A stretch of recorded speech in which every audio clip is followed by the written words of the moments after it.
ግብርና ለሀገራችን የኢኮኖሚ ምሰሶ በመሆን ብዙ ዘመናትን አስቆጥሯል። ያለፉት መንግስታት ግብርናቸው በኋላ ቀር አስተራረስ ዘዴ የሚመራና ከዘመናዊ የግብርና ዘዴ የራቀ በመሆኑ በርካታ አርሶ አደሮች ከመታከት በቀር የልፋታቸውን ያክል ተጠቃሚ አልነበሩም። ይህ ኋላ ቀር የሆነ የአስተራረስ ዘዴ ከቀጠለ ሀገራችን ወደ የት እንደምታመራ የታወቀ በመሆኑ መንግሥት የነበረውን ኋላ ቀር የግብርና መር ዘዴ ለመቀየር ብዙ ጥረቶችን አድርጓል። በዚህም በ1985 ዓ.ም የግብርናን ስትራቴጂ ዕቅድ ነድፎ ተግባራዊ ማድረግ መቻሉ የግብርናው ዘርፍ ይዘቱን እንዲቀይር አድርጎታል። ይህ የስትራቴጂክ ዕቅድ በርካታ ጉዳዮችን ያካተተ ቢሆንም የተለያዩ የአገዳ፣ የብርዕና የቅባት ሰብሎችን ዘረመል በመውሰድና በማጥናት በሽታንና የተለያዩ የአየር ጸባዮችን ተቋቁመው ምርታማነታቸው እንዲጨምር የሚያስችሉ የምርምር ተቋማትን በማቋቋም ምርምር ሲያካሂድ ቆይቷል። ይህ ተግባርም የሰብሎችን ምርታማነት በመጨመር ዛሬ አገራችን ብሎም ክልላችን ላስመዘገቡት ኢኮኖሚያዊ ምርታ የራሱን ድርሻ አበርክቷል። በብርዕና በአገዳ ሰብሎች ላይ ብዙ ጥናትና ምርምር የተካሄደ ቢሆንም በአንጻራዊነት ሲታይ በቅባት እህል ላይ የተካሄዱ ጥናትና ምርምሮች ግን እዚህ ግባ የሚባሉ አልነበሩም። የዚህ ዘጋቢ ፊልም ቅኝት በሀገራችን ያሉትን የቅባት እህሎች ማስቃኘት ሳይሆን ለሀገራችን ባዳ፣ ለመሬቱ እንግዳ፣ አዲስ ባይተዋር ስለሆነችው አንዲት የቅባት እህል ዕውቅና ለመፍጠር ነው። አብረን እንቆይ።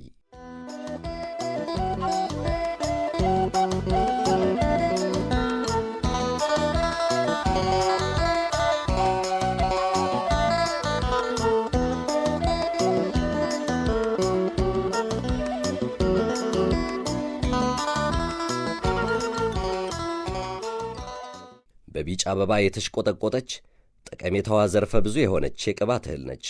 አፈጣጠሯ ከወደ እስያና በአውሮፓ አካባቢ ቢሆንም ጠቀሜታዋ ባለመታወቁ ለብዙ ዘመናት በአረምነት ስትታይ ቆይታለች። ስሟም ካሚሊና ሳቲቫ ስትባል ቃሉም የተገኘው ከግሪክ ነው። ትርጉሙ ደግሞ ከመሬት የምትበቅል ተልባ መሰል የቅባት እህል ማለት ነው። የካሚሊና ጠቀሜታን አንድ ሁለት ብሎ በቁጥር ማስቀመጥ ያስቸግራል። ጠቀሜታዋ ፈርጀ ብዙ ነው። ለአብነት ያክል ዘይቱ ለምግብነት፣ ለአውሮፕላን ነዳጅ፣ ለመድኃኒት፣ ለሳሙና፣ ለኮስሞቲክስ፣ ለራስ ፀጉር፣ ለቆዳ ቅባት ሲያገለግል፣ ተረፈ ምርቱ ወይም ፋጉሎ ደግሞ ለከብት፣ ለዶሮና ለአሳማ በመኖነትና በማድለቢያነት ያገለግላል። ጠቀሜታዋ ብዙ ነው። እንደው በዋናነት ለመጥቀስ የመጀመሪያው ኢኮኖሚያዊ ጠቀሜታዋ ነው። ይህ ሲባል አንደኛ ለምግብ ዘይት መዋሏ ነው። በምግብ ዘይት ንጥረ ነገር ይዘቷ የበለጸገች ስለሆነች ለምግብ ዘይት አይነተኛ ጠቀሜታ አላት። ሁለተኛ ደረጃ ደግሞ ተረፈ ምርቱ ፋጉሎ ለእንስሳት መኖ፣ ለዶሮ መኖ እንዲሁም ደግሞ ለነብ ቀስም በመሆኗ ከፍተኛ ጠቀሜታ ኢኮኖሚ ጠቀሜታ አላት። እንደ ሀገር ደግሞ ለኤክስፖርት መሆን የምትችል አማራጭ ሰብል በመሆኗ አይነተኛ ጠቀሜታ አላት። በውጭ ዓለም ደግሞ ስንመለከት ካሚሊና ለተለያየ የኢንዱስትሪ ግብዓት ትሆናለች። ለቀለም፣ ለሎሽን፣ ለዲትሬጀንት፣ ለሳሙና፣ ለተለያዩ ፋብሪካዎች ግብዓት በመሆን እንዲሁም ደግሞ እንደ አንድ የኃይል አማራጭ በሆነ አንጻር በውጭ ዓለም በተለይ ወደ አሜሪካ ስንመለከት ከኬሮሲን ጋር 50% በመቀላቀል እንደ ነዳጅ አገልግላ የአውሮፕላን ዘይትነት አቅም አላት እና ከፍተኛ ኢኮኖሚካልና አካባቢያዊ ጠቀሜታ አላት። ካሚሊና በማንኛውም የአየር ንብረት ልትመረት የምትችል በአጭር ጊዜ ከ85 እስከ 120 ባሉት ቀናት ውስጥ ለምርት የምትደርስ የቅባት እህል ናት። ካሚሊና ደጋው የአየር ንብረት በአብዛኛው ቢመቻትም የወይና ደጋውን የአየር ንብረትም ተቋቁማ ምርት በመስጠት ረገድ ወደር የላትም። ካሚሊና በአጭር ጊዜ መድረሷ ከ90 እስከ 120 ቀን ድረስ ብቻ መፍጀቱ ለመድረስ ማለት ነው። ማዋይሽ እንግዲህ ካሚሊና ማለት ነው። በአየር ቀጠና ስናየው ከ1800 እስከ 3300 ከወይና ደጋ እስከ ውርጭ እስከ ከፍተኛ ደጋ ቦታ ይመቻታል። አፈሩ ደግሞ በጣም መረሬ አፈር ያልሆነ የስንዴ የድንች ማሳዎች በብዛት ድንችና ስንዴ የሚመረትባቸው አካባቢዎች ግን መረሬ አፈር ያልሆነ ውሃ አዘል አፈር ያልሆነ በጣም የሚመቻት አካባቢ ነው። በተለይ ደግሞ ከምግብ ዘይትነት አንጻር ከተመረተች ወደ ወይና ደጋና ደጋማ አካባቢ የሚመቻት የአየር ንብረት ሁኔታ ያለ ከደጋ እስከ ቆላ ባሉት ስነ ምህዳሮች ሰፊ የሆነ እንትን አላት። በደጋውም በቆላውም የመብቀል እንትን አላት። ኢኮኖሚ ጠቀሜታዋ በጣም ከፍተኛ ነው። የተሻለ ለምግብ ዘይት የሚውል በገበያ ደረጃም ተፈላጊነት ያለው በተለይ ለደጋማው አርሶ አደር ገበያ ተኮር ሰብልና ቀጣይ ተስፋ ሰጪ ናት ብዬ ነው የምወስደው። አሁን ባየ ነው ማለት ነው።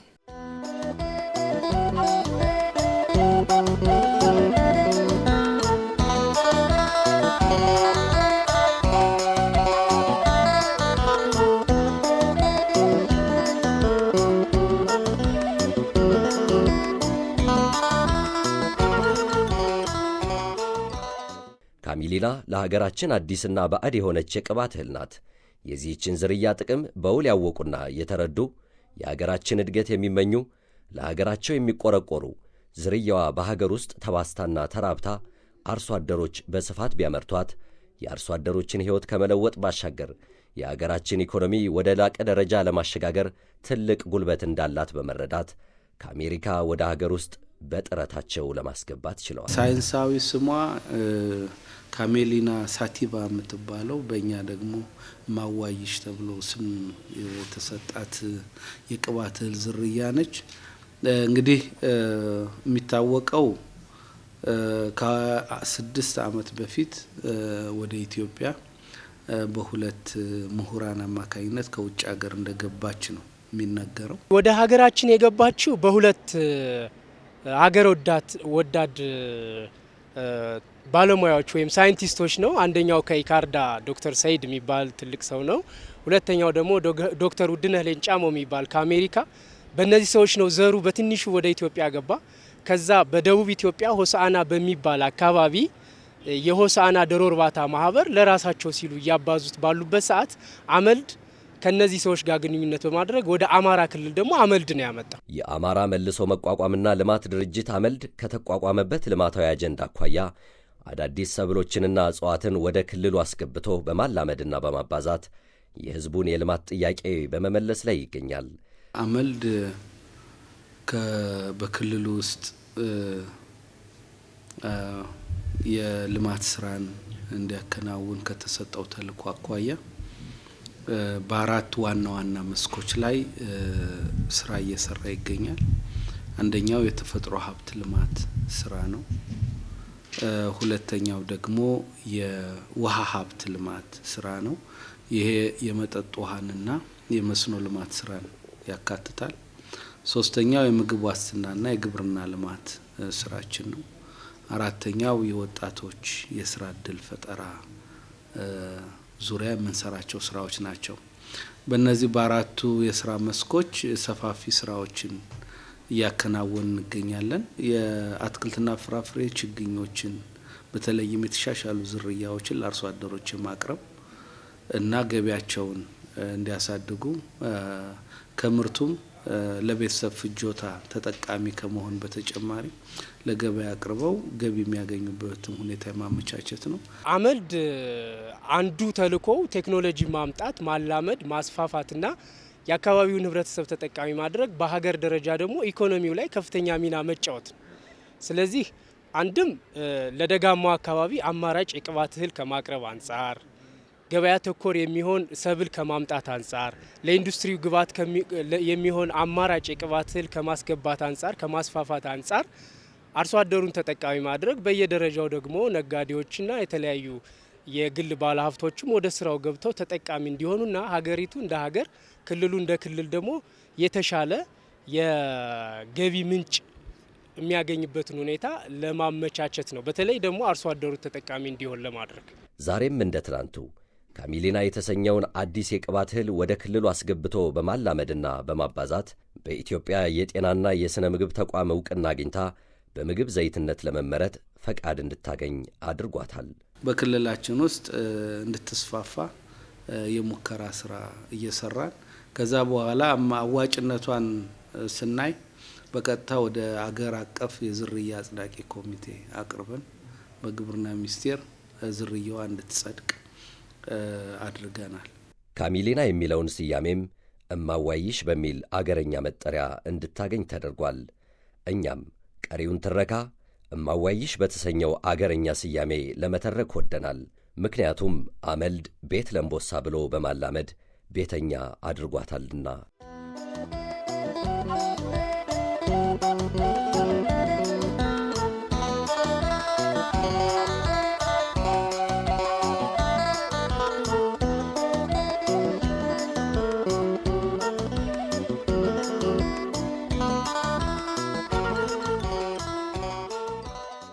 በሀገራችን ብለውም በክልላችን ያሉት የቅባት እህሎች ጥቂት ከመሆናቸውም በላይ ምርታማነታቸው አናሳ በመሆኑ በምግብ ዘይት ረገድ ፍላጎትና አቅርቦት መሳ ለመሳ መጓዝ አልቻሉም። በዚህም የሕዝቡን የምግብ ዘይት ፍላጎት ማርካት ባለመቻሉ መንግሥት ዘይት ከሚያመርቱት አገራት ግዥ በመፈጸም ወደ ሀገር ውስጥ እያስገባ ይገኛል። ይህንን ችግር ለመቀነስ አማራጭ የሆኑ የቅባት እህሎችን ምርምሮችንና ፓኬጆችን ተጠቅሞ ማምረት አማራጭ የሌለው በመሆኑ የአማራ መልሶ መቋቋምና ልማት ድርጅት አመልድ እማዋይሽ የተሰኘችውን አዲስ የቅባት እህል ወደ ክልሉ በማስገባት ማላመድና ማባዛት ጀምሯል። የማላመድ ስራውን ስንሰራ በአርሶ አደሮች በውስን አርሶ አደሮች ማሳ ላይ በምርት መጠንም በአማራጭ የምግብ ዋስትና ሰብልነትም ወደፊትም ደግሞ በተለይ ደጋው አካባቢ አማራጭ የቅባት እህል የለውም። ያሉን የቅባት እህል እንደ ሀገር የቆላና የመካከለኛ ቦታዎች የቅባት እህሎች ናቸው። ሰሊጥን ኑግን ብንወስድ ለደጋው አማራጭ የቅባት እህል አልነበረምና እቺ ዝርያ እስከ ደጋ አካባቢ ጭምር የምትበቅል መሆኗ ለደጋው አማራጭ የምግብ ዋስትና ሰብል እንደገናም ደግሞ ወደፊት በስፋት ካመረትናት እና ወደ ገበያ ካወጣናት የዘይት ኢምፖርትን ልትተካ የምትችል አቅም ያላት ሰብል ናት። በአገር ውስጥ የዘይት ምርት እስከ ቅርብ ጊዜ ያለኝ መረጃ አቅርቦታችን አገራዊ አቅርቦታችን ወደ 20% አካባቢ ብቻ ነበር እና ይሄ እጅግ በጣም ለሀገርም ለሕዝብም ፈታኝ ነው።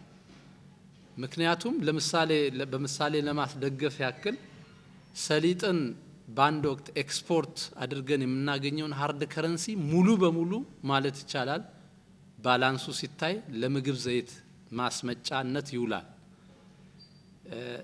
ከዚህ ጋር አያይዤ ማስመጣት ብቻ አይደለም።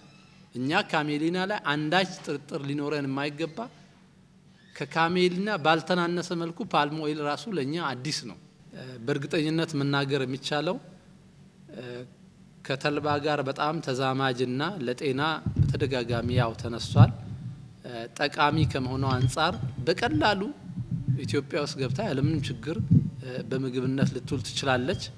አመልድ እማዋይሽን ለማባዛት በምዕራብ አማራ በመረጣቸው ሊቦ ከምከም፣ ጋይንት፣ ዋድላና ፋርጣ ወረዳዎች ፈቃደኛ በሆኑ ምርጥ አርሶ አደሮች ማሳ ላይ የሙከራ ስራዎችን ጀምሯል። ካሜሊናን አሁን ስንጀምር ያው ለደጋ እንደ አማራጭ የዘይት ሰብል የቅባት ሰብል አርገን ስለወሰድናት ላይጋይንትን እና ከደቡብ ጎንደር ላይጋይንትን ከሰሜን ወሎ ደግሞ ዋድላን ሁለቱም ወረዳዎች መርጠን ነው የማባዛት ስራ ስንሰራ የቆየ ነው። ከዛ በተጨማሪ አሁን ወደ ሊቦ ደጋ አካባቢም እንደዚሁ አስገብተናታልና በእነዚህ በሶስቱ አካባቢዎች ላይ ነው የሙከራ ስራ የማላመድ ስራውን አሁን እየሰራን ያለ ነው። ወደፊት በተመሳሳይ አግሮ ኢኮሎጂዎች ላይ የዘር መጠናችን የፈቀደውን ያህል በስፋት እናመርታታለን ብለን ነው እያሰብን ያለ ነው። እንግዲህ ካሜሊና በእኛ ወረዳ ወደ 44041 ሄክታር መሬት የእርሻ መሬት አለን። በዚህ የሚዘራ ወደ 22 የሚሆን የሰብል አይነት ነው። በእኛ ወረዳ ካሜሊና አሁን 23ኛ ሰብል ነው ያየ ነው።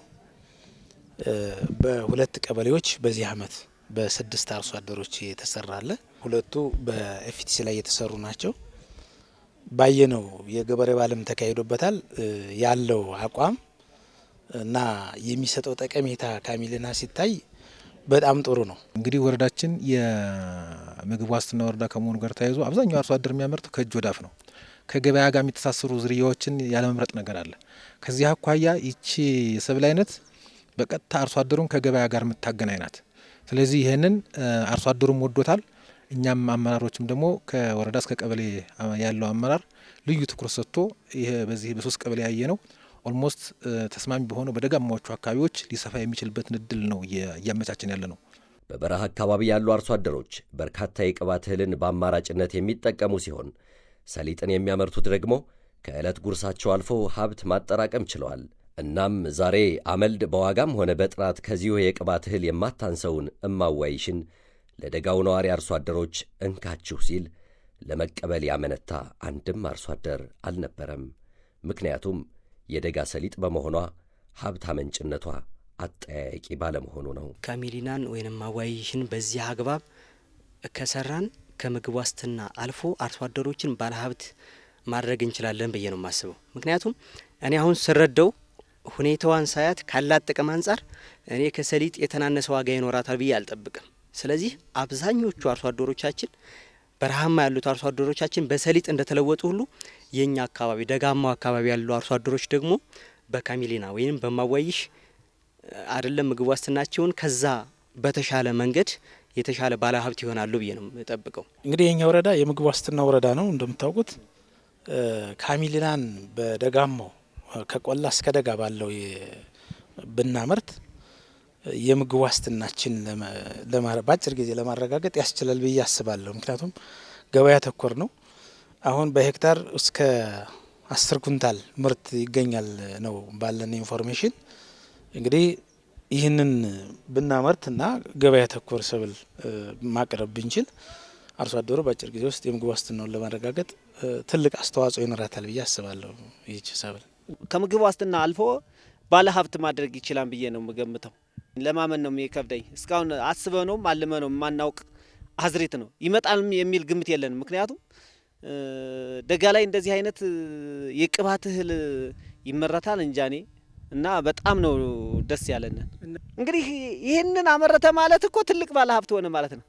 ባለ መኪና ባለ እንትን ሆነ ማለት ነው። አንዳንድ አርሶ አደሮች በግል ያነጋግሩኛል በየልቅሶ ቤት በየመንገዱ እንዴት ነው የዘራሃት የደጋም ሰሊጥ የምትባል እኔ ካሚሊና ነው የምትባል ሰሊጥ አይደለም ስላቸው እኛ ሰሊጥ ነው የምንላት እንዴት ነው ይሉኛል። አሁን በተሞክሮም እየመጡ ይተዋታል ብዙዎች። አሁን ሁሉም ገበሬው አርሶ አደሩ ትሰጠናለህ ወይ ነው አይደለችኝም። የባለሙያ ድርሻ ናት። ያሁን የሚቀጥለው ሊሆን ይችላል ይገባል ባለሙያ ሊሰጣችሁ ይገባል። እቺ አደራ አውጪ ነኝ አደራ አስረካቢ ነኝ እያልኩ ነው ያለው እንጂ አርሶ አደሩም ፍላጎቱ ከመጠን በላይ ነው። ጥያቄውም በጸጉር ልክ ነው። በጣም ነው የሚጠይቅ እና መሬቱን እኔ ካመረትኩት ምርት ሳገናዝባት ይች በጣም ለጓጭ ናት። ለተለያዩ አሁን ለተወሰነ ሀብት ጥሪት ታስዘኛለህ ብዬ ነው የገመትኳት። አቋምም ነው እንደምሆንም እርግጠኛ ነኝ ጥሪት እንደምታስዘኝ። አሁን ላይ በማዋይሽ የዘር ብዜት ያልተሳተፉ አርሶ አደሮች በጸጸትና በቁጭት ላይ ናቸው። ይችን ለመዝራት ሁሉም ገበሬ አሁን በቃ በስስት ላይ ነው ያለው። ተጸጻች ሆኗል። ለምን በቆላ ላይ ሰሊጥ ስትባል የነበረው ይቺ የደጋ ሰሊጥ ስትመጣልን የአየሯን ጠባይ ከለመደልን ምን ካለልን በቃ ለገበሬው መሬት ሁሉም ነገር መሬት አለው። በቃ የሚቀበል መሬት አለው ማለት ነው። የመሬት መስፋት አለን። መሬታችንም አዲስ ዘር ተቀባይ ነው እና ፍላጎትም አለው።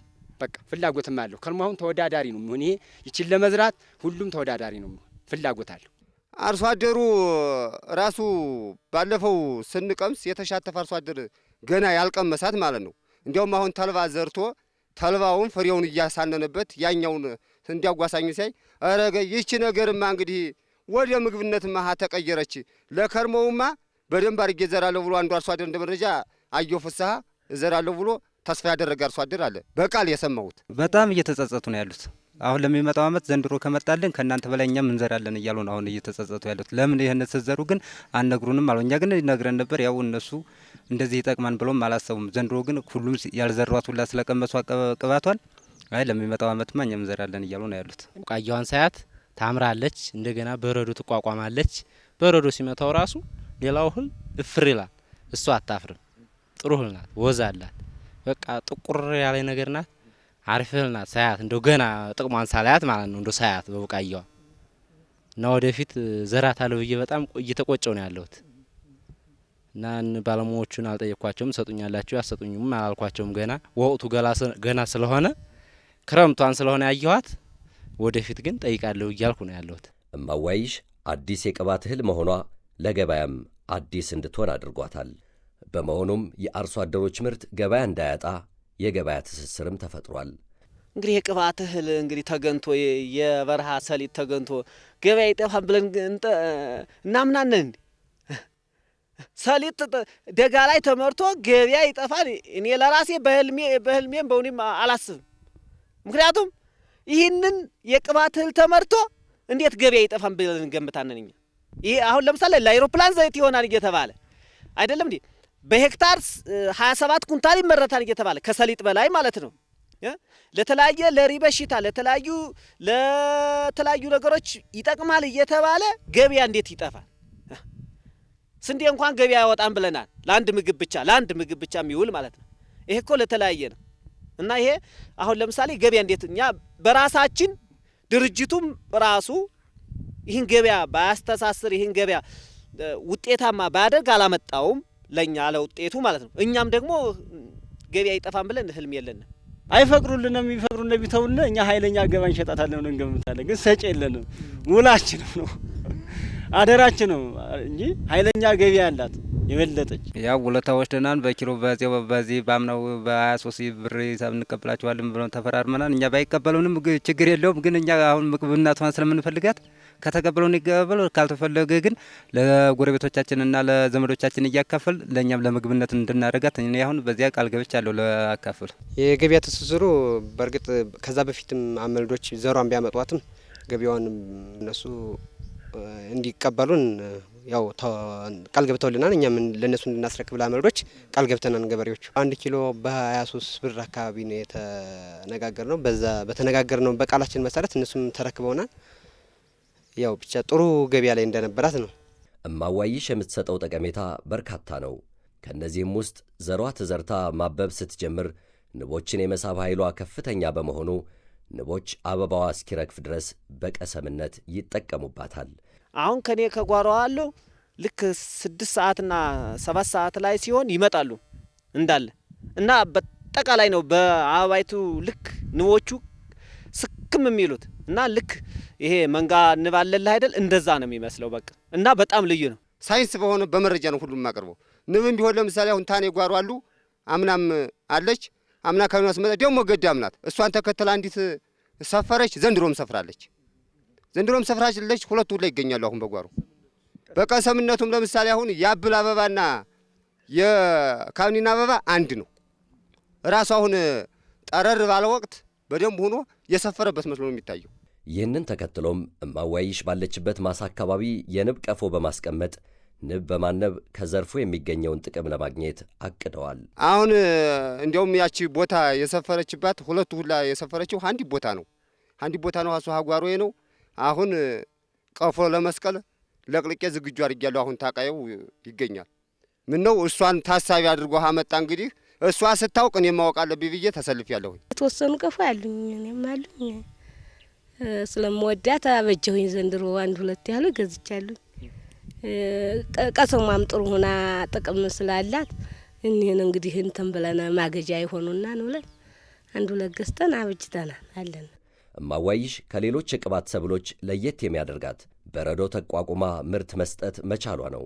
በዚህች የቅባት እህል ዘር ብዜት ላይ የተሰማሩ አርሶ አደሮች፣ የግብርና ባለሙያዎችና ተመራማሪዎች ይህንን ለመታዘብ ችለዋል። አሁን ለምሳሌ ባቄላ ከመሬት ነው የሚጠፋ፣ አተር ከመሬት ነው የሚጠፋ፣ በረዶ ከመታው አዛው ነው የሚጠፋ። ሌላው እህልም እንደዚሁ መቼም ትንሽ ስንዴ ቋቋም እንደሆነ እንጂ ሌላው የመቋቋም ችሎታ የለውም። ግን ይቺ ግን ተቋቁማለች። ባለፈው በረዶ አወጅቦ ነበረ እና ግን ቆንጆ ሆናለች። አሁን ደግሞ ስታያት ደግሞ ይኸው በረዶ የመታት አትመስልም። የምትታይ በአይን የምትታይ ነገር ነው እና በጣም ውጤታማ ታደርጋለች። አንደኛ ውርጩም በመከላከሏ፣ ሁለተኛ በረዶ ጥሏል። በረዶውን ሸፍኖልኛል። ባለፈውም ስላየዋት ከንፋስም ትድናለች። አዎ አምና ቁልጭ አድርጎ ዘንድሮ ያው የዝናብ ዋንስትነት ቀለል አድርጓታል እንጂ አምና ውድቅ ልክክ ብላ ሀዛ ያለች አትመስልም። በረዶ መቷት ትቋቋማለች። እንግዲህ ስለተቋቋመ ነው እኛም የፈለግናል። እማዋይሽ በረዶን የመቋቋም ኃይሏ ከፍተኛ ቢሆንም በተዳፋት መሬት ላይ ከተዘራች ግን የዚያውን ያክል ጎርፍን የመከላከል አቅሟ ደግሞ ደካማ ነው። መሬቱ እንዳልኩ መጀመሪያ መሬቱን ስንመርጠው ተዳፋት መሆን የለበትም ብያለሁ። ተዳፋት ከሆነ በጎርፍ ትጎዳለች። እዛ አካባቢ መሀል ላይ የጀመረች ነገር አለች። እሱ ፈጥነን ስለደረስን እኛም ክትትልም ስለነበረ ሳይጎዳ ነው የደረስን። ግን በቀላሉ በጎርፍ ከላይ ስለሆነ የምትዘራም በቀላሉ የመጠረግ እድል አላት። ተዳፋት ከሆነና ለጎርፍ ተጋላጭ የሆነ ማሳ ከሆነ ማለት እሱን አይቻለኝ። እሷ ለእለቱ በረዶ የጣለ ጊዜ ግን ከምድሩ ልቅልቅ ብላ ነበር። ግን በ3 በ4ኛው ቀን ወደ ላይ ተነሳችና ከዚያ በኋላ እንደውም አብዛኛውን እሷ እኔ እንደማያት ከሆነ ዝናብ በጣም አትፈልግም። በጣም ዝናቡ እንትን ያለ ጊዜ ትነሳለች ወደ ላይ። በረዶ ግን አተሩ ባቂላው ሲታረስ ሲገለበጥ፣ እሷ ግን ዝም ብላ በኋላ በሳምንቷ አፈጥፍታ አሁን ለትልቅ ነገር የደረሰችልን እሷ ናት። ግን ውርጭ ላይም አሁን አይተናታ። እሷ የማትፈልገው ጎርፍ ነው በቃ ማትቋቋም ጎርፍ ብቻ ነው እንጂ የተቀረውን ነገር ትቋቋማለች። እማዋይሽ ከተልባ ቤተሰብ የምትመደብ ሲሆን በሄክታር የምርት አሰጣጧ ከተልባ ላቅ ያለ ነው። ተልባ በሄክታር እስከ 6 ኩንታል ሲገኝበት፣ እማዋይሽ ደግሞ በሄክታር ከ7 እስከ 10 ኩንታል ይገኝባታል። እንዲያውም ፓኬጁ የሚለውን ተከትሎ ማምረት ከተቻለ በሄክታር እስከ 27 ኩንታል ድረስ ማምረት እንደሚቻል በዘርፉ የተጻፉ መረጃዎች ያስረዳሉ። ሙሉ ግብአቱን ከተጠቀምን እንግዲህ አቅሟ ምርት የመስጠት አቅሟ እስከ 27 ኩንታል እንደሚሄድ የተለያዩ ጥናቶች ያመላክታሉ፣ አንብበናል። ፍሬዋን ሲቆጥራት አንዱ ቀንዘል 18 ቀንዘል ይዟል። ከ18 ቀንዘል ደግሞ አንዷን ቀንዘል ሲቆጥር 42 ፍሬ መታለች። እንግዲህ የጥፍ እጥፍ መጣች ማለት ነው። ምርታማም ናት፣ ለጓጭም ናት። ተልባና ካምኒና ተመሳሳይ ናቸው። ትንሽ ግን ይቺ ወዟ ትበልጣለች። እንደገና ደግሞ ለሀገራችን ተቀባይ መሆኗ ገልሚጥ የሚባል እንትን አለ። አሁን በአቋም ስሯም ይታያል። ተልባን ገልሚጥ ያጠቀዋል። እሷ ግን አሁን ራሷ አጥቅታ ተነስታለች። ራሷ ገልሚጡን ተቋቁማ ወደ ፍሬዋ ተዳርጋለች። ተልባው ግን ፍሬው እየከሸፈ አሁን አለ። ተልባውም አለ፣ እሷም አለች። አዚው እኔ አዋሳኝ አሁን ተልባው ቢታይ ፍሬው እያነነ እየከሰረ ነው ሄዶ። መጀመሪያ አበቃቀሉ ጥሩ ነበረ። እሷ ግን አሁን እንዲያውም ፍሬዋ በጣም ተቋቁመው እሱን ሀስር አውድማው ነው ወደ ላይ እየዘለቀችው። እማዋይሽ በተመረተችበት ማሳ ላይ የተዘራ ሰብል ምርታማነቱን በእጥፍ ትጨምራለች። ምክንያቱም ከአገዳዋ የሚረግፉት አበቦችና ቅጠሎች የመሬቱን ለምነት በመጠበቅ ረገድ ከፍተኛ ድርሻ ስላላቸው ነው። የመሬት ለምነትን በመጨመር ለተለያየ የሰብል ማፈራረቅ ስራ ለምሳሌ ባቄላን መተካት መቻሏ፣ ለስንዴ፣ ለድንች፣ ለተለያዩ የብዕር እህሎች ማፈራረቅ መቻሏ ከፍተኛ ጠቀሜታ አላት። ማሳን በተሻለ ሁኔታ ያክራል። ከቅድም አርሶ አደሮች ሲገልጹ እንደነበረው ባቄላና ሽምብራ ከተዘርቶ ከሚያክረው በላይ ካሚልና ታክራለች። በተሞክሮ ማሳ ላይ እያረጋገጥ ነው። ስለሆነ እማዋይሽን በተደጋጋሚ በመዝራት ከሌሎች ወረዳዎች የዋድላ ወረዳ ልምድ ያለው በመሆኑ ከሚያባዙት ዘር ጥቂት በማስቀረት እንደ ተልባ አዘጋጅተው በወጥ እህልነት መጠቀም ጀምረዋል። አሁን አርሶ አደሩ በበርካታ መንገድ እየገለጻት ነው። ከጣፋጭነቷ ምች ራሱ አታስመታንም ነው የሚሉት። አሁን የኛ የባህላዊ ተልባው ምች እንደሚያስመታ፣ እቺ ግን የትኛውም ቦታ ላይ ውጭ ላይ ብትዘጋጅ፣ ውጭ ላይ ብትበላ፣ ውጭ ላይ የፈለከውን ነገር ብታደርግ ምች አታስመታም። ይህን አሁን በአርሶ አደር ደረጃ በዋጋ የማትገምተው ጥቅም ነው። በዋጋ ደረጃ የማታስቀምጠው ጥቅም ነው እና ስለ አመጋገቧ፣ ስለ ጥፍጥናዋ፣ ስለ ቅባትነቷ እጃቸው ላይ ያለው የቅባትነት ይዘት እነሱ አሁን ቅባቱን የሚለኩት በዛ ደረጃ ነው ያለውን የቅባት ይዘት የሚለኩት። እኔም በልቻታለሁኝ። መጀመሪያ ሲበላ ከነበሩት ባለሙያዎች ውስጥ አብሬ የበላሁት እኔ ነኝ። ከዛም ወዲህ እንደዚሁ በልቻለሁኝ። በጣም የምትጥም ክሮፕ ናት። እንደ ተልባ ለምሳሌ አሁን ተልባ ማጥቆሪያ ጠቁሮ ይቆላል። ጠቁሮ የሚቆላው ፍላት ነክቶ ነው የሚበላው እንደ ሽሮ። ነጭ የሚቆላው ደግሞ ታሽቶ የሚበላ ነው። ታሽቶ የሚበላው ትክክለኛ በፊተኛው እንደኛ እንደ ማጥቆሪያ አጥቆራና ንሮ እንደ መገርመን ብላ ነበር። አሁን ግን እንደ ነጭ ተልባ ተርጋስት ስሜትም የላትም። እንደውም ባለፈው እኔ ሳልጠግብ ነው ያለቀችብኝ። ገና ምርቱ ስላልተመረተ የተመረተው ለዘር አደረግናት አለቀች። ደግሞ ያለችውን ደግሞ እንግዲህ ያሸኘንባት እኛም በላናት እንደ ጣፈጠኝ ነው የቀረው። አረ ጥሩ ገቢ ያላት እንኳን መንግስቶቹ እየረዱ ያሉ ዝም ብለው ባይረዱንም በራሳችን ተነሳሽነት ጥሩ ገቢ ያላናት ይቺ ነገር ጥሩ ናት። አይህ እንግዲህ አበድን ገቢ መጣ አታሳፍር። አይህ ለራሳችን ጥቅም አሁን ጥሩ ናት። ዙሯት፣ ተጠቀሙባት። በጣም ጠቀሜታ አላት፣ ትልቅ ጠቀሜታ አላት። ጣዕሟም ከተልባ ጋር በጣም የተለያየ በቃ በጣም ትልቅ ዲፈረንት አላቸው። ተልባ በነጩ ሲቆላ በቃራ በምናምን ታሽቶ ሊበላ ይችላል። እሷም እንደዛው ነው የምትበላው። ጥቅሟ ግን የሷ በጣም ቅባትነት አላት። እንደገና ሰውነቱም ደግሞ የመለስለስ ባህሪ አላት። እኛም ይህን መረጃ በምንሰበስብበት ወቅት አርሶ አደሮች ሲመገቡ በመድረሳችን ከማዕዱ ልንካፈል ችለናል። የሚወዱት እንግዳ አይደል የሚባል በእርግጥም ተልባን የሚያስንቅ እጅ የሚያስቆረጥም ልዩ ምግብ ነበር። ምስጋና ለማዋይሽ ይድረሳትና ዛሬ የዋድላ ሴት አርሶ አደሮች የቅባት እህል ጠፋ ብለው ማማረርና መጨነቅ ትተዋል። ጥሩ ድርሻ ያላት እንግዲህ ወጥ እህልማ በእኛማ እያመተርን እየጨረስን አይደለ። አሁን ለወደፊታችን እንዲያው ሲሆን ያንኑ እነሱ ያሉትን እያትረከብን በትርፍ የምትተርፈውን ለቤታችን ገቢ ማድረግ ነው ያሰብነው። እማዋይሽ ኦሜጋ 3 የተሰኘው ንጥረ ነገር በመያዟ አእምሮ አበልጻጊ የሆነውን የአሳ ዘይትን መተካት ትችላለች።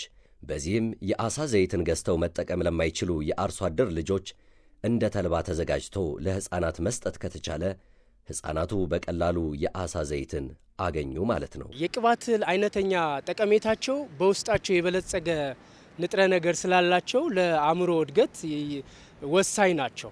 ካሚሊና ሳቲቫ ወይም ማዋይሽ ደግሞ በተለየ መልኩ የኦሜጋ 3 እና የኦሜጋ 6 ፋቲ አሲድ በዚህ የበለጸገች ናት። ይሄ ሕፃናት በወቅቱ ተመገቡት ማለት ለምሳሌ እንደ ተልባ ተደርጎ አሁን አርሶ አደሩ እየተመገበው ይገኛል። በዘይት መልክ አገኙት ማለት የኦሜጋ 3 ወይም የአሳ ዘይትን ያህል ጠቀሜታ አገኙ ማለት ነው። የአእምሮ ግንባታ የአእምሮአቸው የመበልጸግ ሁኔታ የተሻለና የተዋጣለት እንዲሆን አይነተኛ አስተዋጽኦ አለው ማለት ነው። እማዋይሽ አዲስ የቅባት እህል በመሆኗ አርሶ አደሮች የዘር ብዜት በሚያከናውኑበት ወቅት ከቦታ መረጣ ጀምሮ እስከ ጎተራ ባለው የሥራ ሂደት የአመልድ የግብርና ባለሙያዎች ጠንከር ያለ ክትትልና ድጋፍ ያደርጋሉ። እነሱ እየመጡ ልክ ሀኛ ባለቤቶቹስ እነሱ ናቸው እየተከታተሉ የአቅም ግንባታውን የሚሰጡን። የአቅም ግንባታ ይሰጡናል። ራሱ በይሽቀርታ ላይ ይቻረሚቱ ይችን ቢጠናም ካልሆነላችሁ እገዛ እናድርግላችሁ የሚባል ነገር አለ። እገዛ እናድርግላችሁ ብለው እነሱም የሚሰለፉበት በተግባር ነው እንጂ በወሬ ሳይሆን በተግባር የሚነገር ጉዳይ ነው። የግብርና ባለሙያ በጣም ጠዋትም ማታም ከኛ የበለጠ እሱ ያምናት። ያው ከስልክ አጓያው ይቀሰቅሰናል። ጠዋትም ይመጣል፣ ቀንም ይመጣል፣ በየሰዓቱ ያያታል። ቀን የንቦቹን አጠቃቀም አሰፋፈር፣ የጧት ደግሞ የአየሩ ጸባይ እንዴት እንደሚወዳት እንዴት እንደሚቀበላት፣ ማታ ደግሞ 3 ጊዜ የሚያሳታል። በጣም እኔ እንደዚህ ያለ ዜጋና ፋስት የሆነ ሰው አይቻለውም። ከእውነታ ከሆነ በዚህ አይነት ተሞክሮ ያለ ሰው ቢያሰለጥንና ወረ ግባቱ ቢያስገባና በሁለቱ አቋም ላይ ጋይንት ወረዳ ቀርቶ ሌላም ወረዳ ይቀይራል። አቋሚ ነው። እንዲህ ያለ ዜጋም የለ፣ እንዲህ ያለ ሰውም የለ። እውነቴን ነው። መስዋዕት አድርጎ ነው የራሱን ቁርሱን ሰዓቱን እኛ ጋር ተጉዞ ያለ። አዲስነቷን ተከትሎ በቀጣይ የብዜት አድማሷን አስፍቶ በብዛት ለማምረት ያስችል ዘንድ የብዜት ሥራ በሚከናወንባቸው ቀበሌዎች የአርሶ አደሮች በዓል በማዘጋጀት በርካታ አርሶ አደሮች እንዲያውቋት ተደርጓል። የአርሶ አደሩ አመለካከት እንግዲህ በገበሬ ባል በራሳቸው አንደበት የገለጹት ትልቅ አማራጭ ነው። በቃ ካሚሊና ወይም ማዋይሽ የሚባለው የቅባት ሰብል እስካሁንም መንጣት ነበረበት። ስለዚህ መንግስት ጥሩ አማራጭ ነው ያመጣው። ማስፋት እንችላለን አምጡልን የሚል ነው እንግዲህ ያላቸው ኮሚትመንት እስከዚህ ነው። እኛም ይህን ዘር ለማስፋት አንድ ትልቅ የቅባት ሰብል አማራጭ አድርገን ነው የያዝ ነው። ለማስፋትም እንግዲህ የበኩላችን ጥረት እናደርጋለን። አዲስ ሰብል ነው በወረዳችን የማይታወቅ በወረዳችን ቀርቶ በክልላችንም የሌለ ሰብል ማለት ነው። ምናልባት እንደ ሀገርም አሁን እውቅና ይዛ እየመጣች ያለ ሰብል ስለሆነች ይሄ ደጋማው አካባቢ ላይ የተሻለ አማራጭ ስለሚሆን በስፋት እንሄድበታለን ብለን እናስባለን። እንደኛ ወረዳ ገበሬ ማሳይቹ ቦታ ላይ ተከብሯል። የተለያየ ገበሬዎች መጥቷል። ጋዜ አስተያየቱም ሆነ ከተለያዩ የመጡትም በጣም ነው ያደነቁት። አርሶ አደሩ እንደውም በጋዜ ነው ቁርቋሩና ጠጠት ይዞት ሄደ። እንዴት እንዲህ ያለ እውቀት እንዲህ ያለ ሀብት እንዲህ ያለ ንብረት ከይች ውርጫማ ቦታና ይች ብርዳማ ቦታ ላይ እንዴት ተፈጠረች? ሁሉም ውርጫማና ብርዳማ ቦታ አለ። ግን ከይለ የበለጠ ውጤት ስለሆነ ምን አይነት አገልግሎት እንዳለን እያመሰገነና እያደነቀ በገበሬ ባል አከባበሩ ራሱ ቀበሌ 2 ብላ ምንለው አለ የተለያየ ቀበሌ የተሰበሰበ በጣም ፋስት በሆነ ነገር ነው አድንቆ ይሄዳ። አሁንም ሁሉም ስጡነ ነው ዋናው ቁም ነገር እናግኝ ነው።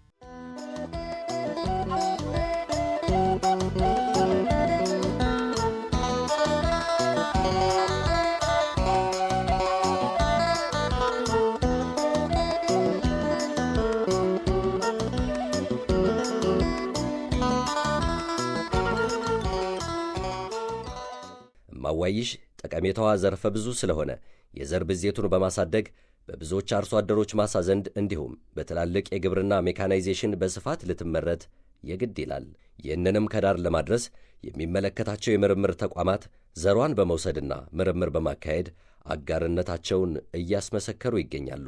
ካሚሊና የምትባል የቅባት እህል ህብረተሰቡን ልትጠቅም የምትችል ብትሞከርና ብትባዛ የምትጠቅም ናት። ስለዚህ አብረን ብንሰራ ምን ይሻላል የሚል ሀሳብ ይዘው መጡ። እኛም ከተቋቋምንባቸው ዓላማዎች አንዱ ማህበረሰቡን ማገልገል ስለሆነና የቅባት እህል በተለይ ደግሞ ከካሚሊና ጋር ተመሳሳይ የሆነ የተልባ ዝርያ እዚህ ጋር በከፍተኛ ሁኔታ ጥቅም ላይ ይውላል ለሚባል ድንች በማብቀል ይሄ ቦታ ኢትዮጵያችን ውስጥ በመሪነት ላይ ያለ ነው። ድንች ለማባላት ደግሞ ተልባ ተመራጭ ነው። በዚህ ምክንያት ይህንን በተሻለ መጠን የሚተካ ነው ሲባል እንግዳማ በጣም ይመቸናልና እኛ ለሙከራ አውትሪች ስቴሽኖች አሉን እነሱ ጋርና ግቢውም ውስጥ ጀመርናት። በዚህ አመት ነው የመጣችው። እኛም በዚህ አመት ነው የማባዛት ስራ የሰራንላት። ለወደፊቱ እንግዲህ ከአመልድ ጋር በጋራ በመሆን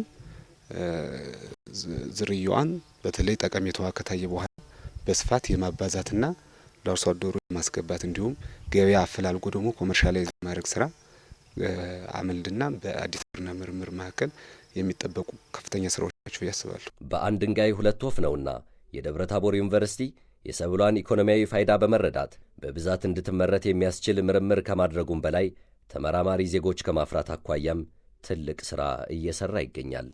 ምርምር፣ ማህበረሰብ አገልግሎትና ማስተማር ሶስቱን ነጣጥሎ ማየት አይቻልም። ሶስቱም ቢሆኑ የአንድ ሳንቲም ሁለት ገጽታዎች ናቸው። ካሚሊናን እኛ እንመራመርባታለን፣ ለማህበረሰብ አገልግሎት ልናባዛትም ነው። ተማሪዎቻችንም ሂደቱን ይከታተላሉ። ስለዚህ ፕራክቲስ ያደርጉበታል። የተግባር ተኮር ትምህርት እንሰጥባታለን።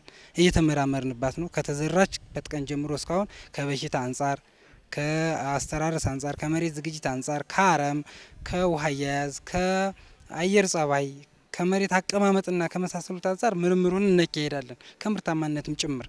ከዚህ በተጨማሪ ልጆቻችን ሄደው ይማሩበታል ተማሪዎቻችን እና ኃላፊነቱም የግብርናና አካባቢ ፋኩልቲ የወሰደው በመሆኑ በተለይ በዲፓርትመንት ደረጃ ደግሞ የእጽዋት ሳይንስ ዲፓርትመንት ነው የሚከታተለው። ስለዚህ ለሶስቱም አገልግሎት ነው የተጠቀምንባት ያለን።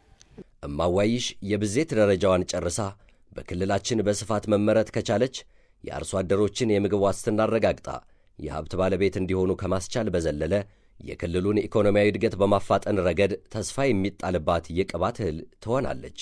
ይህንን ልማታዊ ተስፋ ተጨባጭ ለማድረግ ደግሞ አመልድ ብቻውን ሳይሆን እንደ ትናንቱ ዛሬም ከህዝቡ ከመንግስትና ከአጋር አካላት ጋር ከመቼውም በላቀ ሁኔታ ጥምረት ፈጥሮ መስራት የግድ ይለዋል። ይህ እውነታ ለአመልድ መርህ በመሆኑ የታለመለትን ዓላማ ከግብ ለማድረስ የልማት አጋር የሆኑ ልማታዊ ድርጅቶች በስሩ አቅፎ በጥምረት ለመስራት ያመቸው ዘንድ አብይ ኮሚቴ አቋቁሟል። ታስክ ፎርሱ እንግዲህ ይህች ሰብል አዲስ አማራጭ ሰብል ናት። ፖቴንሻል ያላትም ሰብል ናት። አመራረቱን በተመለከተ እኛ የጀመርነው ስራ አለ፣ ግን በቀጣይ በምርምር ደግሞ መታገዝ አለበት። ከምርት በኋላ ደግሞ የገበያ ሁኔታ መመቻቸት አለበት። ስለዚህ በሙያ ማገዝ ስለሚያስፈልግ አዲስ ሰብል በመሆኗ በተለይም በምርምር መታገዝ ስላለብን፣ ሁለተኛ ደግሞ ከገበያ ጋር ማስተሳሰር ወደ ትልቅ ፕሮዳክሽን ወደ ትልቅ ምርት እና አርሶ አደሩ በስፋት እንዲያመርታት ልናደርግ ከሆነ ከገበያ ጋር መተሳሰር ስላለባት ይህን የሙያ ክፍተቱና የገበያውን ሁኔታ የሚያግዝ ታስክ ፎርስ ነው። በእኛ በዩኒቨርሲቲዎች በተለይም ባህር ዳር ዩኒቨርሲቲ፣ ደብረ ታቦር ዩኒቨርሲቲ ያሉበት ደግሞም ምርምር የአማራ የግብርና ምርምር ያሉበት እንደገና የግል ባለ ሀብቶች ደግሞ ወደፊት ወደ መጭመቂያ ወደ ዘይትነት ለመለወጥ እና ከገበያ ጋር ለማስተሳሰር የግል ባለ ሀብቶችም ያሉበት እና እኛ ያለንበት መንግስታዊ ያልሆኑ ድርጅቶች ያለንበት ታስክ ፎርስ ነው የተቋቋመው። ቤዚካሊ እንግዲህ አላማው በሙያም ከገበያ ጋር በማስተሳሰር ረገድ ሚና ያላቸው አካላት የተሰባሰቡበት ታስክ ፎርስ ነው። አመልድ አዳዲስ ዝርያዎችና እጽዋትን ወደ አገር ውስጥ በማስገባት ለተጠቃሚ አርሶ አደሮች በማዳረስ አርሶ አደሮች የምግብ ዋስትናቸውን እንዲያረጋግጡ እያደረገ ይገኛል።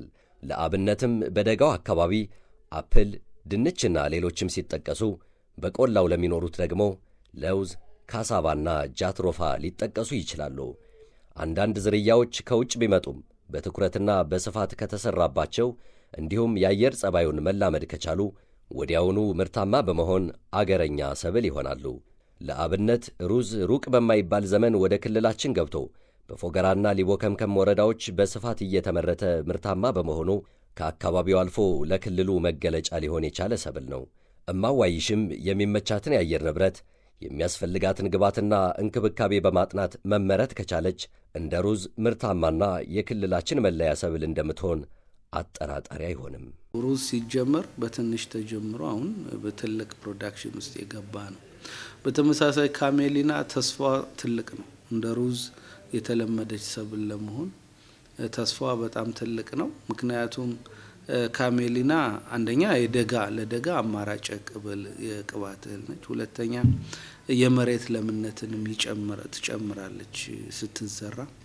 ሶስተኛ በረዶን የመቋቋም በሽታን የመቋቋም አቅም አላት። ድርቅን የመቋቋም በትንሽ እርጥበት የመብቀል አቅም ያላት።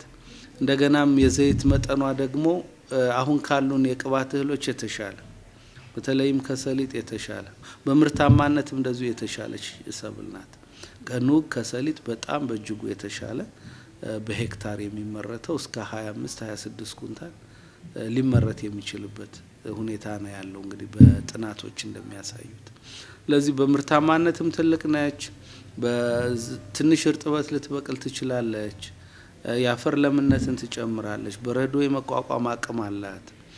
ለደጋ አማራጭ ነች ከቅባት እህል አኳያ። ስለዚህ ልትሰፋ የምትችልበት እድል በጣም ትልቅና ሰፊ ነው።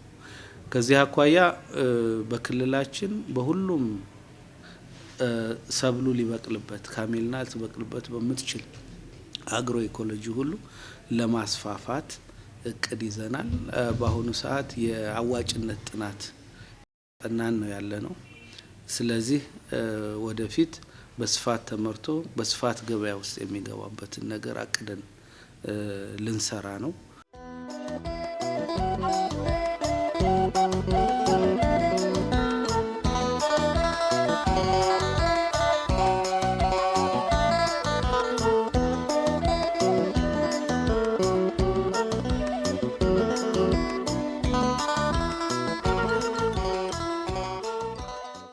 ይሄንን ያለቀለት በብሔራዊም ደረጃ በክልልም ደረጃ መደበኛ ምግብ ሆና አርሶ አደራችን ያለበትን የቅባት ችግር ሊያቃልል በሚችል መንገድ ፈጥኖ መስራት እንዳለበት ከኛም በላይ ያሉ ሰዎች እያሰቡበት ከዚህ በኋላ ካሜሊና የሌላ ሀገር አዝርት የሌላ ወይም እማዋይሽ የሌላ ሀገር አዝርት ሳትሆን የኛው አካባቢ ልጅ የኛው አካባቢ ክሮፕ ሆና መቀጠል እንደምትችል በአርሶ አደሮቹ ደረጃ የተረጋገጠ በመሆኑ ይሄ በጣም የሚያስደስትና ከስራችን ውጤት ውስጥ የሚመዘገብ ነው ያስባለሁ።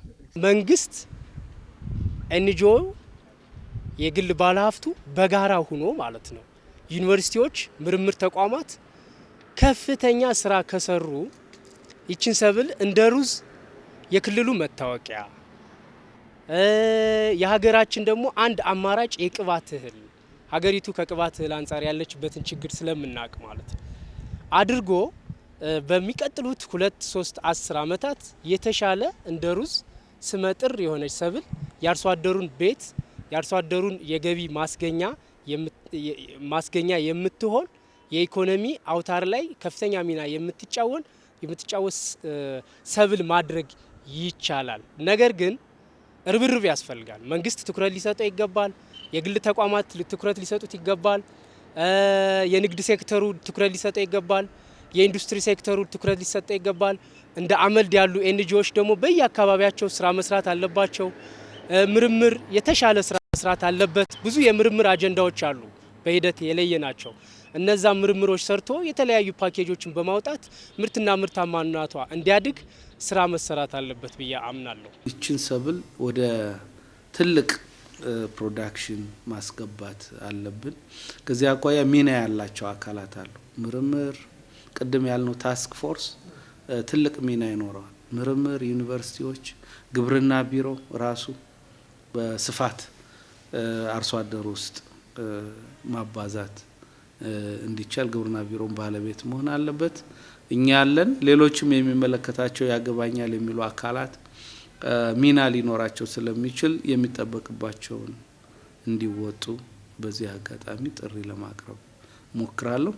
በተረፈ ግን ለክልላችን ተስፋ ሰጪ የሆነ በተለይም ለደጋው አካባቢ ተስፋ ሰጪ የሆነች ሰብል ስለሆነች በቀጣይ ለምናደርገው ወደ ሰፊ ልማት ውስጥ ስናስገባት መንግስትም የመንግስታዊ ያልሆኑ አካላትም የሚመለከታቸው አካላት በአጠቃላይ እጅና ጓንት ሆነን እንድንሰራ ጥሪ ነው ማቀርበው።